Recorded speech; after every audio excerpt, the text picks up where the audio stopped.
तो हेलो दोस्तों, लेकर आए हैं आपके लिए क्लास 12 का एनसीईआरटी मैथमेटिक्स चैप्टर 11। इस वीडियो के माध्यम से हम लोग चैप्टर 11 को पूरी तरीक़ा से साफ करने वाले, कंप्लीट करने वाले। तो जितने भी क्वेश्चन हैं, कुछ मोस्ट इंपॉर्टेंट क्वेश्चन हैं जिसको मैं सेलेक्ट किया हूं और सारे कंसेप्ट के साथ हम इस वीडियो के माध्यम से हम कवर करेंगे। तो चलिए वीडियो स्टार्ट करते हैं। अगर आप फास्ट रिवीजन करना चाहते हैं तो ये वीडियो आप ही के लिए है। इस वीडियो के माध्यम से हम मैथ के जितने भी कंटेंट होते हैं उसको फास्ट रिवीजन करते हैं और बच्चों को तक डिलीवर करने का काम करते हैं। तो अगर आपने इसके पहले वाला वीडियो नहीं देखा, जैसे 10 चैप्टर हो गया, 9 हो गया, 8 हो गया, 7 हो गया, 6 हो गया, या अदर भी और भी चैप्टर है, चूँकि आपका क्लास 12 में 2 पार्ट है तो मैंने पार्ट 1 कंप्लीट कर दिया है। पार्ट 2 में ये आपका 11 चैप्टर चल रहा है, मात्र आपका 2 चैप्टर बचे हुए हैं, 12 और जो है 13। तो उसका वीडियो बहुत जल्दी अपलोड होने वाला है। तो चलिए वीडियो स्टार्ट करते हैं।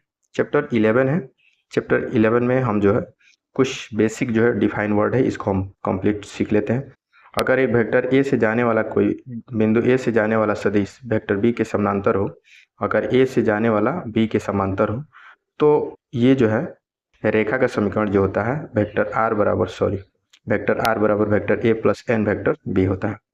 इसी तरह से दो बिंदु से जाने वाला रेखा का समीकरण जो होता है वेक्टर आर बराबर vector A plus N into B minus A होता है। ये आपको एग्जाम के ऑब्जेक्टिव क्वेश्चन के लिए मस्ट है। मैं क्वेश्चन इसलिए ये सब कराता हूँ ताकि अगर इससे मान लीजिए 2-4 भी क्वेश्चन अगर ऑब्जेक्टिव में बन जाते हैं तो 2-4 नंबर आपका तैयार हो गया। तो देखिए, एक एक नंबर आपके लिए मायने रखता है, तो आप हर पॉइंट को समझें और मेरे वीडियो में जितने भी मैं बताता हूँ उसको आप नोट करें और उसको आगे समझने की कोशिश करें। नोट करेंगे तो आगे बहुत फायदा करेगा। चलिए हम समझते हैं तीसरा को। तो आपका जो है एक बिंदु से जाने वाले दो असमांतर रेखाओं सदिशों के समांतर समतल का समीकरण है। ये प्लेन का इक्वेशन है। तो प्लेन का इक्वेशन जो है वेक्टर आर बराबर वेक्टर ए plus t into vector b s into vector c होता है। हम इस पर क्वेश्चन लेंगे तो आपको ज़्यादा क्लियर आएगा। अभी बेसिक पहले फार्मूला है, याद रखना है।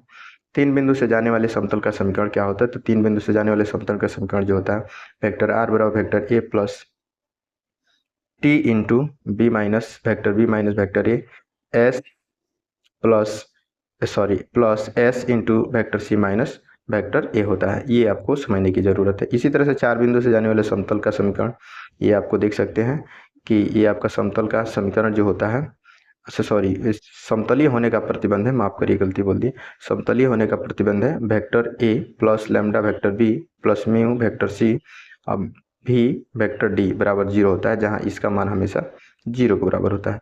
तो ये बात आपको याद रखना है। आइए हम सीधे क्वेश्चन लेते हैं और क्वेश्चन से क्लियर करते हैं। क्वेश्चन नंबर पहला आप देख सकते हैं एक्सरसाइज 11.1 का क्वेश्चन नंबर पहला हम देखें। अगर एक रेखा एक्स अक्ष और वाई अक्ष जेड अक्ष के साथ क्रमशः 90, 135 और 45 डिग्री का कोण बनाती है, तो इसका दिक् कोसाइन निकालना है। दिक् कोसाइन निकालने के लिए आपको दिक् कोसाइन एल एम एन होता है। तो इसके लिए दिक् कोसाइन निकालने के लिए हम क्या करेंगे?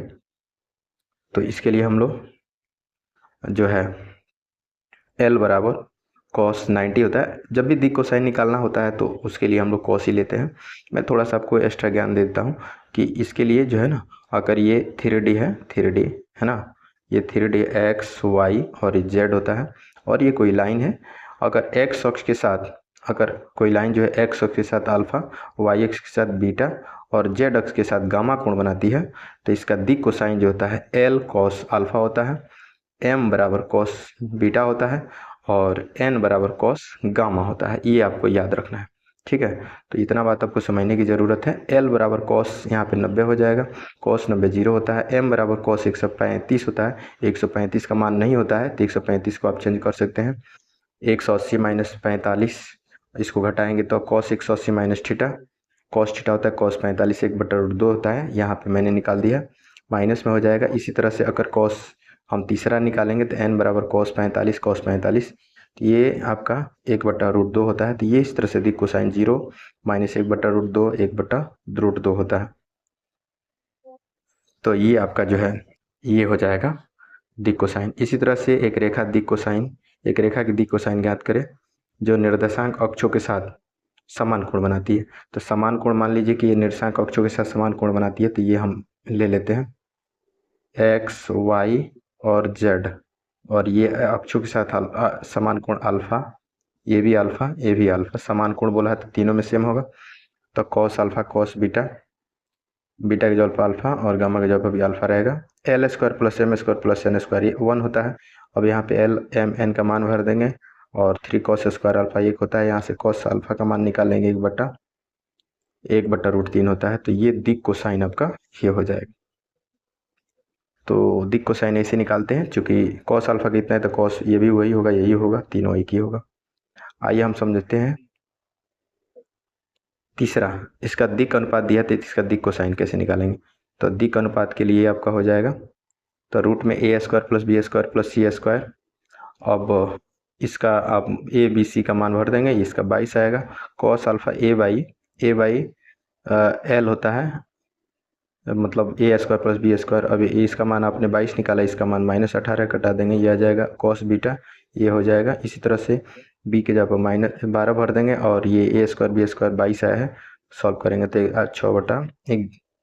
6/11 होगा कॉस गामा। तो ये आपका हो जाएगा -2/11। तो इस तरह से जो है हम दिक कोसाइन पता करते हैं। ये फाइनली इसका आंसर है। क्वेश्चन नंबर जो है चौथा देखते हैं। क्वेश्चन नंबर चौथा जो है, इसको प्रूफ करना है कि ये संरेख है। तो ए बी सी दिया हुआ है, ए बी निकाल लीजिए, बी सी निकाल लीजिए, ठीक है, और ए सी निकालिए। अब 2 को जोड़ने पर तीसरा आ गया तो इसका मतलब ये संरेख है। तो आप ये दूरी सूत्र आपको आना चाहिए, ये सब निकाल लीजिएगा। इसी तरह से यहाँ पे चेक ये बताना है, एक त्रिभुज की भुजाओं की दिक कोसाइन ज्ञात करें जिसके शीर्ष दिया हुआ है। पहले हम क्या करेंगे, सिंपली जो है ये त्रिभुज के शीर्ष दिया ए बी सी दिया हुआ है, पहले हम ए बी का दिक अनुपात निकाल लेंगे। ध्यान दीजिएगा, पहले दिक अनुपात निकालना पड़ेगा। दिक अनुपात निकालने के लिए ना ए बी लिख रहे हैं तो इसे बी में से ए को घटा दीजिए, तो -1 -3 -4 हो जाएगा। इसी तरह से 2 में से 1 में से 5 घटाएंगे तो -4 हो जाएगा, और 2 में से 4 घटाएंगे तो ये 6 हो जाएगा, चूँकि 2 -4 माइनस प्लस यानी 6 हो जाएगा। तो ये भी निकल गया। इसी तरह से हम लोग निकालेंगे। अच्छा, जब ये निकल जाएगा तो इसका दिक कोसाइन निकालेंगे। तो ये आपका इतना बटा ए बी का मान, फिर इतना बटा ए बी का मान, फिर इतना बटा ए बी का मान। इसी तरह से बी सी का निकालेंगे तो बी सी का दिक अनुपात हो गया, तो इसका दिक कोसाइन निकालेंगे सेम इसी तरह से। इसी तरह से तीसरा है, इसका दिक अनुपात निकाल कर ही बनाएंगे, दिक अनुपात निकाल करके तब दिक कोसाइन निकालें। चूँकि दिक अनुपात निकालेंगे तो उसी से आपका ये बी सी निकलेगा। समझा गया। आइए हम एक एक्सरसाइज जो है शुरू करते हैं 11.2। ज़्यादा इसमें एक्सरसाइज में क्वेश्चन नहीं दिया है, बहुत सिंपल है। तो ये 11.2 में हम कवर करने वाले हैं। देखिए क्या, तो ये आपका दिक कोसाइन दिया हुआ है, आप यहाँ देखिएगा ध्यान से। तो ये आपका यहाँ पे एल एम एन है और यहाँ पे 3 को देखिए, ये एल एम एन है, ठीक है, और यहाँ से देखेंगे यहाँ 3 को ये एल एम एन है। ये लंबवत होने के लिए ये L1 L2 M1 M2 N1 N2 बराबर 0 आना चाहिए। तो इसको आप जो है L1 होगा, ये इसमें का आप देखेंगे तो ये L2 हो जाएगा, सॉरी ये L2 होगा। M1 होगा, ये M2 हो जाएगा, N1 हो जाएगा, N2 हो जाएगा। मान भरेंगे तो ये 0 ही आएगा।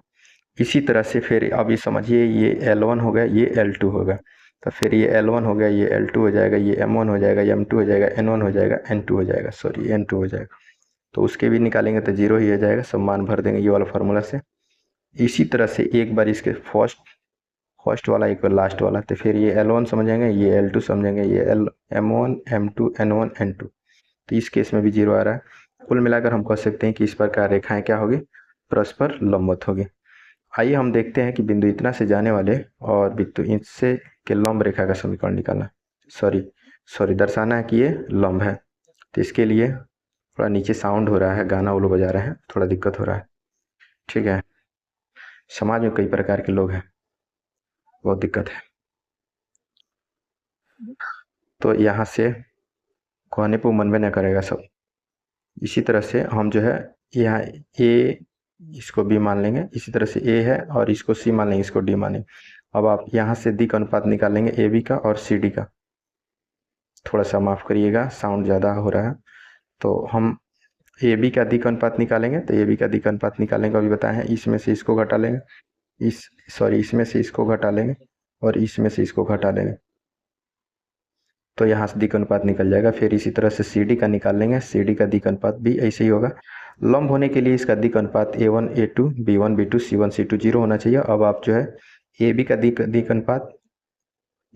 अनुपात और CD का अधिक अनुपात भरेंगे तो ये 0 आएगा। तो कुल मिलाकर इस तरह से हम कह सकते हैं कि ये रेखाएं परस्पर लंबवत है। आइए हम आपको समझाते हैं। क्वेश्चन नंबर तीसरा है, इसको प्रूव करते हैं कि ये समांतर होगी।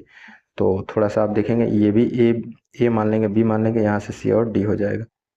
ठीक है, तो इसका दिक् अनुपात निकालेंगे। समांतर होने का शर्त है, पहले ध्यान दीजिएगा, आपसे रिक्वेस्ट है कि पहले ए बी का दिक् अनुपात निकाल लेंगे, फिर सी डी का दिक् अनुपात निकाल लेंगे, और पहले का A1 B1 C1, दूसरे का A2 B2 C2, और अनुपात निकालेंगे। समान बराबर आ गया तीनों, तो इसका मतलब ये रेखाएं समांतर होगी। तो मैं यहाँ पे थोड़ा जल्दी बता रहा हूँ, नीचे बहुत साउंड हो रहा है, क्या कर सकते हैं।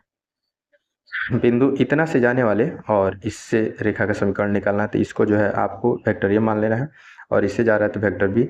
अभी मैंने बोला था वेक्टर ए बी का समीकरण निकालना हो तो वेक्टर आर बराबर वेक्टर ए प्लस लैम्डा वेक्टर बी होगा, और ए और बी का मान भर देंगे, ऐसे ही छोड़ देंगे, ये सदिश रूप में है। इस तरह से क्वेश्चन नंबर 5 देखेंगे, यहाँ से इससे गुजरने वाले सदिश इसका कार्तीय रूप पूछ रहा है। कोई दिक्कत नहीं है, वेक्टर ए मान लेना है, इसको वेक्टर बी मान लेना है। ये रेखा का समीकरण ये होता है, आप ए का मान बी का मान दोनों को भर दीजिए।